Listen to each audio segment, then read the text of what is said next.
दोस्तों मैं हूँ इस वक्त गाजियाबाद में और आज रमज़ान का आखिरी जुम्मा अलविदा की नमाज हुई। उसके बाद से जो गाजियाबाद की नमाज पर हम लोग ऐसा करने के लिए आए। आपने देखा होगा कि कुछ टाइम से जो समाज के अंदर नफरत फैलाई जा रही है, समाज में है ये जो सत्ता में बैठे लोग हैं उनकी तरफ से या कुछ जो अफसर उनकी तरफ से जो नफरत फैलाई जा रही है। आपने देखा होगा कि कुछ दिन पहले कहा गया था कि आप सड़क पर नमाज नहीं पढ़ सकते। उससे पहले संभल में जो अधिकारी की तरफ से बयान दिया गया उसकी भी काफ़ी आलोचना हुई। इसी मुद्दे पर हम बात करेंगे। हमारे साथ में पंडित मनोरंजन जी, आपको स्वागत है। बहुत बहुत धन्यवाद। और सबसे पहले आपके माध्यम से अपने पूरे हिंदुस्तान में जितने भी हमारे नमाजी भाई हैं, इस्लाम धर्म के मानने वाले हैं और तमाम हिंदुस्तानियों को माह रमज़ान की अलविदा जुमा की बहुत बहुत बधाई और शुभकामनाएं देता हूँ। और रही बात संभल सीओ साहब की, तो जब संभल सीओ साहब ने कहा कि 52 जुम्मे आते हैं, होली एक बार, उसी प्रकार से साल में सिर्फ एक बार अलविदा जुम्मा। तो सीओ साहब को चाहिए था, संभल के प्रशासन को चाहिए था, उत्तर प्रदेश की सरकार को चाहिए था कि अपनी जिम्मेदारी से पल्ला न झाड़ते हुए हमारे उत्तर प्रदेश के मुसलमान भाइयों को शांति ढंग से व्यवस्था करते हुए उनको नमाज पढ़वाना था, ना कि पाबंदियां लगानी थी, डराना कि तुम्हारा पासपोर्ट जब्त कर लेंगे, तुम्हारा लाइसेंस जब्त कर देंगे। ये क्या कहाँ लेके जाना चाहते हो भैया? ऐसा हिंदुस्तान हमारा नहीं था और ऐसा हिंदुस्तान स्वीकार भी नहीं करेगा आपका। और सत्ता की हनक ज़्यादा दिन नहीं चलती है। कितना जुल्म करोगे आप सत्ता के गलियारों से? सत्ता चप्पा चप्पा गूंज उठेगा इनकलाब के नारों से। लेकिन जिस तरीके से बयान आया कुछ अधिकारियों का फिर उसकी आलोचना हुई, लेकिन उसके बाद फिर वही अधिकारी कहते हैं कि अगर मेरा बयान गलत था तो अदालत जाना चाहिए। देखिए, कहते हैं कि सैया भैल कुतवाल डर काहेगा। जब सरकार की मंशा ही वही है, जो अधिकारी चाह रहा है, जो अधिकारी कह रहा है, वो सरकार की तो मंशा है। इसकी हिम्मत की सरकार के खिलाफ एक शब्द बोल जाए। आप देखते होंगे सड़कों पे कई बार पुलिस डाइवर्ट करता है रास्ते, वो अपनी जिम्मेदारी से पल्ला झाड़ता है। अगर वो सरकार चाहे तो सड़क का चौड़ीकरण करा सकता है, वो चौड़ीकरण करा दे, क्यों जनता को 2 किलोमीटर घुमा के आने पर विवश करते हो आप?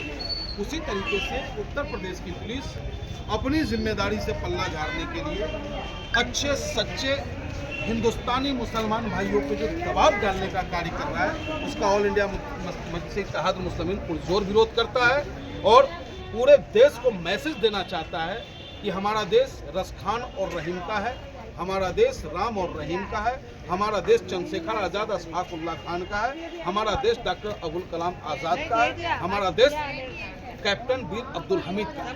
आप भी जगह जगह मस्जिदों में जाके ईदगाह में अब खड़े हुए हैं, क्या लगता है कि नमाज के दौरान कोई खतरा महसूस होता है? देखिए भाई, मजहब नहीं सिखाता आपस में बैर रखना, और कोई भी धर्म आपको नफरत की पाठ नहीं सिखाता है। और इस अल्लाह के घर में आकर के कोई नफरती सोच भी नहीं रख सकता। और ये तो माह रमजान का मुबारक महीना ऐसा है कि इसको तीन पार्टों में डिवाइड किया गया। एक दुआ की है, एक आपकी माफ़ी तलाफी की है, एक आपकी बरकत की है।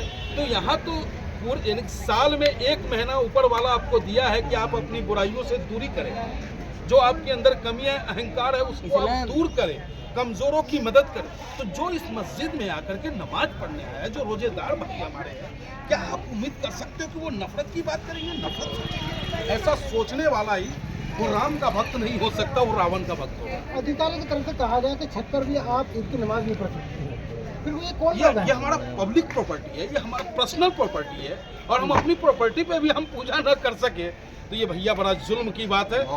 कुछ दिन पहले आपने देखा होगा, कि यहीं पे इसी गाजियाबाद में एक तानिया सैफी नाम की बेचारी रहती थी, अपने घर पे कुरान खानी करा दिया उसने। और हम पंडित हैं, आप अपने घर सत्यनारायण भगवान की कथा कराने के लिए हमें बुलाओगे, मैं आऊँगा।